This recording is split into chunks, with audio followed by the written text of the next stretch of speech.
OGAccountability.com. Hello, and thank you for tuning in. This is David with OG Accountability. We have a special guest with us today, Elliot Sondag. Elliot, thank you so much for being here. Elliot, we kind of intertwined for the past 30 years. Yeah, we're old, bro. it's been a long, interesting journey, man. Just getting to catch up with you over the last couple minutes. It's like, I'm 45, be 46 in August, and friends with Brad and Joe, and then you're always the little brother. I was a little brother running around, man. Yeah, it was always interesting, because I was such a little heathen growing up. I'm saying, out here in Huffman, and your dad had the church and all that stuff, and the dang preacher's kids. Yeah. It's so funny, man. I mean, just memories from back when your brother dated Courtney Roach. Oh my God. Neighborhood. I mean, it goes back to Lockshire and just the white roads. Yeah, a lot of memories out here in Huffman, man. Have you been down the white roads lately? No, I haven't. Yeah, you wouldn't even recognize it. That's all back kind of behind where the elementary and middle school and all that stuff was. Huge neighborhoods back there now. Yeah, I used to boom my old truck, my old blue truck with 415s backing up in there. And oh, man. I regret that sometimes now. My hearing's so damn, probably be, That's where I'm at. I'm deaf in my left ear, so sometimes I stare at people and they wonder why I'm staring at them because I can't hear them. Try to read their lips. Yeah, I'm looking at their lips. Yeah. I'm like, what's up with this dude? Yeah. I kind of get fixated on something, and whenever I'm talking to somebody and I'm really trying to understand what they're saying and I'm in a group setting and I'll literally be staring because I can't hear them, and then I have to tell them, oh, I'm trying to see what you're saying. They're like, oh, I was wondering why you kept staring at me like that. Yeah. Oh, man. But so 45, you're still somewhat local. You're Montgomery County? Montgomery County, yeah. Okay. And for those who may not know, if you want to talk about your job history and the background and what you're doing now, you own some bail bonding companies, which are... Yep. So I've got two brick and mortar bail bond companies. I've got Godfather's Bail Bonds in downtown Houston off I-10 and San Jacinto. That's my Harris County office. And then I have Elliot's Bail Bonds and 4A Better Way up in Conroe there in Montgomery County. So, I've been doing bail, I guess it's been about 20 years now. Yeah. Used to be a client, now I'm an owner. I guess like the hair club for men, you know what I'm saying? I was always like my deal, I had kind of a speckled youth, you know what I'm saying, with the drug and alcohol abuse and, just making poor choices, what I thought was. Well, I was talking to Joe earlier, and he said, a lot of us, we're comeback stories. Yeah. We did some stupid stuff growing up, and, I did grow up in a pastor's home, and it wasn't until I was older that I kind of did stupid stuff. I was so deathly afraid. I had two older brothers. Watched them get their butts beat by dad. I'm like, I don't think I'm going to do that. And then you kind of go through some life, you live some life, and things happen, and you kind of wake up one day and you're like, I don't think I like who I've become. And, I think, especially in America, everybody loves the comeback story. Yeah. So you went from a client to the boss, but not only do you run it, but you're actually out in the field as well a lot of the times. Yeah, so I do on the front side as far as the actual bail bond goes, is like assisting in getting somebody out of jail. So, a lot of times they'll have, you can do like a cash bond at the jail for $500, or you can use a bondsman, and when we'll provide the money for a percentage down and somebody to sign for them to get them out to be able to fight their case from the free world. So that's my main income, is doing bail. And then I have my bounty hunting team and my TV show on YouTube, Your Bond Daddy. Your Bond Daddy. I've watched it. Your Bond Daddy. Your Bond Daddy. People need to go check it out. Yeah, we'll be dropping episode 37 on this coming Wednesday. So we do an episode every other week, and then in between we do like a body cam video. So a lot of people like to see that, live action from the body cam. I mean, it's a full production. Episodes are anywhere from like 20 to 50 minutes long. Yeah, that's B-roll, music. I mean, it's edited and done really well. It's something I've been putting a lot of money into like the last 18 months. And it's really paying a lot of dividends because evidently from, what my marketing team and the strategists that are working with me are telling me, like the way our growth, like on TikTok, we're almost at 200,000 followers. Wow. And then with YouTube to have, it's so hard to get somebody to click that subscribe button. So hard. You know what I'm saying? I mean, Very like you hard. can ding and dong and show it in the screen and stop for 5 seconds and pitch, and a lot of people don't click it, and that's how I get paid. And so, we'll be hitting 25,000 subscribers this week. Well, that's quite a bit of people. I mean, It really, I always had trouble wrapping my head around it because the people I was competing against, like, obviously Dog the Bounty Hunter, he's had his run. You know what I'm saying? I was on the Dog the Bounty Hunter. I remember TV that. show, I remember y'all being on there. yeah, like 6 years ago. And so Did you do something with Leland as well? Or? Yeah. So I did a full season with Dog and Beth when they had their show on Country Music Channel, and that kind of gave me the itch. And so, like, I think Dog and Leland and them, they've kind of had their rise, and they did their 10 or 15 years on TV, and now it was on to the next phase, which is bringing in like Patty Mayo, which a lot of people see. Now when I reference being a bounty hunter, they're not like, oh, like Dog. They're like, no, like Patty Mayo. And I'm like, well, Patty Mayo's not real. His stuff's staged. And my hat's off to Patty. You know what I'm saying? Like, he's got 11 million subscribers, and like he is the face of bounty hunting, nowadays on YouTube. And then you've got like Bounty Hunter D, who's got 2 million. And then Bounty Tank. These are the people I compete against. He's got 500,000 subscribers. And so, like, it's just been tough for me to start off at one. Yeah. You know what I'm saying? Like, to literally, I'm pouring, $5,000-$6,000 a month into this project. It's also a marketing style for my bail bond companies, too. It kind of funnels through Bounty into my bail companies. But, it's tough. And a friend of mine had to put it into perspective for me the other day when we were hanging out. He's like, dude, imagine, Elliot, right now, if you were here and 25,000 people were here in front of you. Yeah. You know what I'm saying? And fill a stadium. So it's a big deal. Yeah, absolutely. So, yeah. And with marketing and things like that, that's just, starting this little show and really just wanting to help people and hear from different people. I think in the information age we're in, you don't always need to Google it. Sometimes now we have the ability, if you're going through something, you can type it in and you can watch somebody's video that can talk about what they've been through. So on the marketing standpoint, man, there are so many different marketing tools out there. But one of the awesome things is you are creating real content.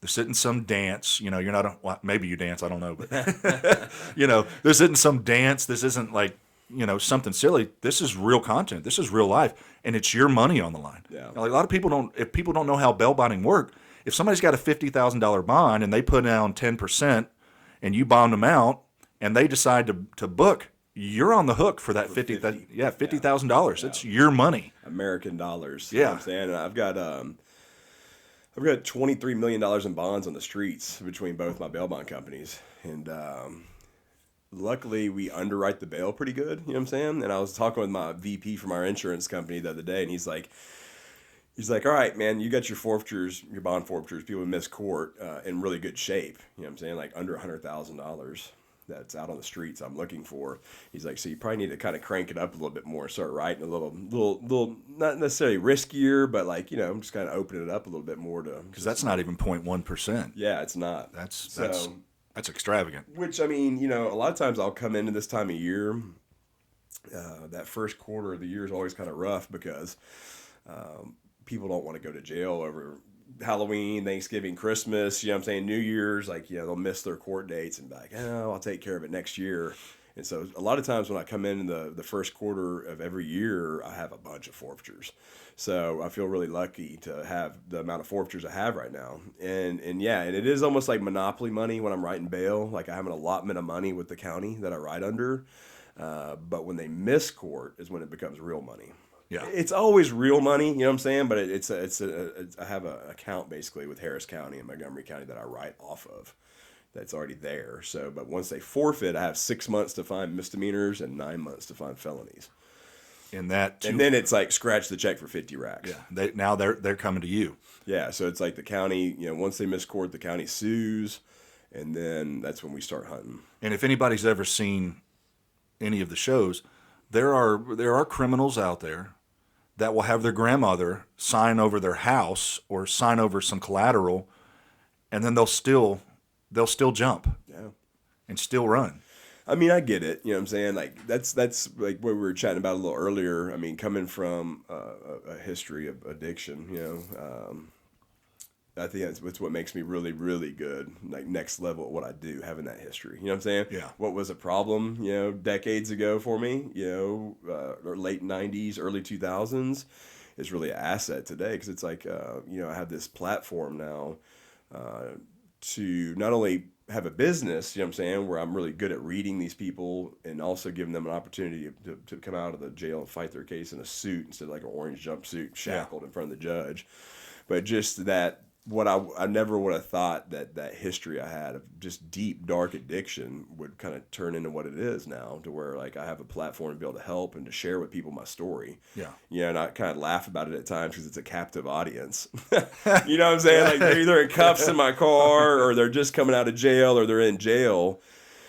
But, still, I mean, I was a lot more in the day-to-day when I was first starting off. Now having multiple businesses, I'm kind of more in a management setting, from where I work from. But, it just gave me an opportunity to share a lot, you know what I'm saying? Because people see me nowadays and they're like, there's no way that, he was an IV drug user. You know what I'm saying? I mean, like that was my deal. Like it went to that, you know what I'm saying? Like it started off as like the pills and the weed and all that stuff in my youth, and the drinking and before school and at the ballpark and racing cars down there and all that kind of stuff. And, by the time I got to the end, it was just me solo, you know what I'm saying, doing drugs, you know what I'm saying? And you hit that lonely place, and if there is somebody listening or watching that is up against the wall, that is they're battling addiction, and addiction is not just I do drugs. I think that's the hard part. As somebody who's never dealt with an addict, they just take it as they're a druggie. No, being a drug addict and addicted is a full force. It takes over every attribute of your life. So even if you're not doing the drugs, even if you're not out trying to score, that addiction is still the center of your life. So sometimes people say, well, they just need to snap out of it. They just need to quit. Well, people need help. Yeah. You don't become a drug addict because it's hard to do. No, it's easy to become an addict. Yeah. It's hard to come off. So if you mind sharing any of those struggles you went through, those dark days, or? Well, I mean, there's always, they always talked about like there's only one thing you need to change. Do you know what that is? Everything. Everything. Let's start with everything. No, that's good. I mean, it's just like you got to really, for me, it was just, my friends I was even partying with, you know what I'm saying? Those were the people I had to intervene, you know what I'm saying? Because I was just like that next level, you know what I'm saying? Like I would go Monday through Friday and catch up with them on Friday, Saturday, Sunday, and then they would head back to the family or to, work, and I would keep going Monday through Friday, you know what I'm saying? So I was just like... Just spinning the wheels nonstop. Yeah, and it was just, it was rough, man.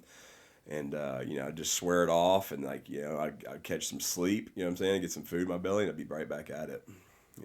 And so like I think it was just this, I always kind of called it the shame spiral, like I just couldn't get out of it, the lifestyle I was living and the choices I was making, coming from a good family, you know what I'm saying, good friends, you know what I'm saying, like just never had anything I wanted for, my parents stayed married and they loved me and they did everything they could for me. I mean, but I chose that path, and I like to feel good, and I like to feel good all the time. Yeah.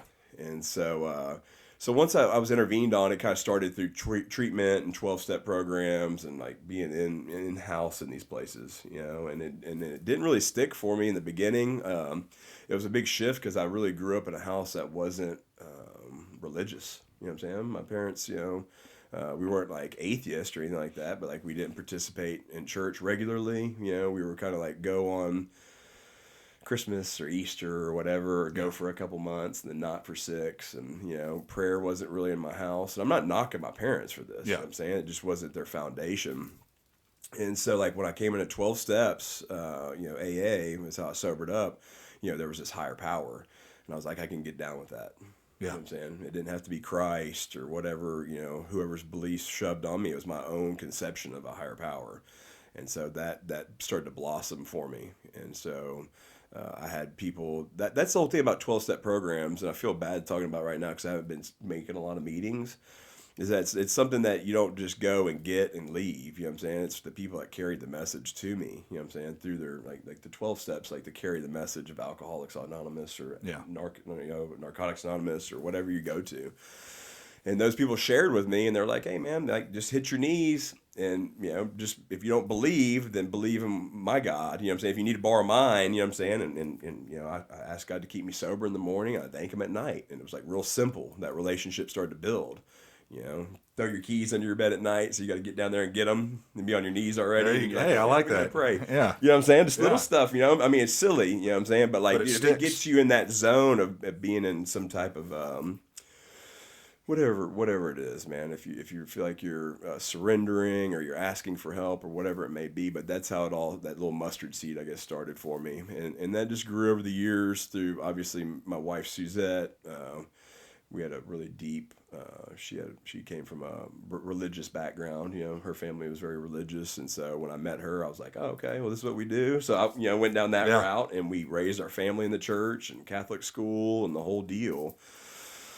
And so it was just a blossoming thing for me. And that's even blossomed to a point now to where, like, even like within the 12-step programs, like I kind of got to where I needed to be. And I'm like, well, what's next? Yeah. You know what I'm saying? Like, where do I go from here? We did religion for 20 years, organized religion. I'm like, this is cool. You know what I'm saying? Jesus is cool. You know what I'm saying? Scripture, whatever. What's next? You know what I'm saying? So I have that thirst, for me.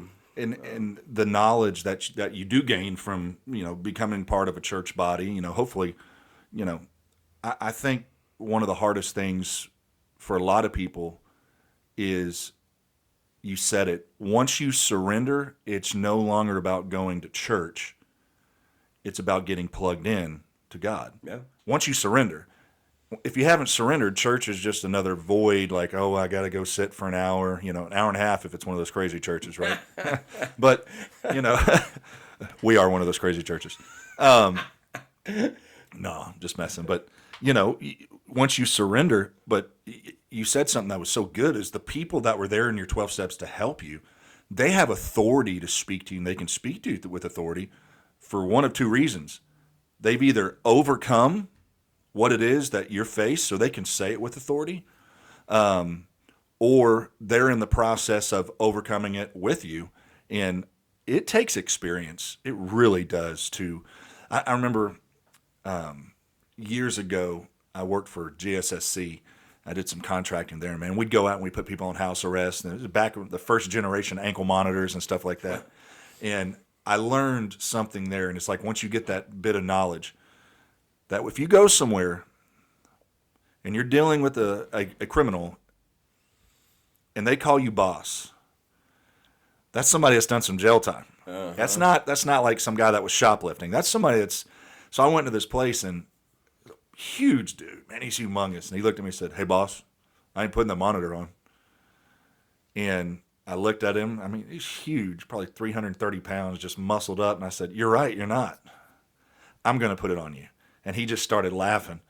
And the reason I'm saying that is once you get that grasp of who you're dealing with, sometimes people let you know who they're dealing with right off the bat if you'll listen to what they're saying. But most people don't listen. They're just waiting for their turn to talk.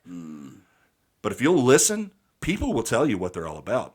So going in and dealing with that, I knew immediately, okay, this is somebody that he's messing with you.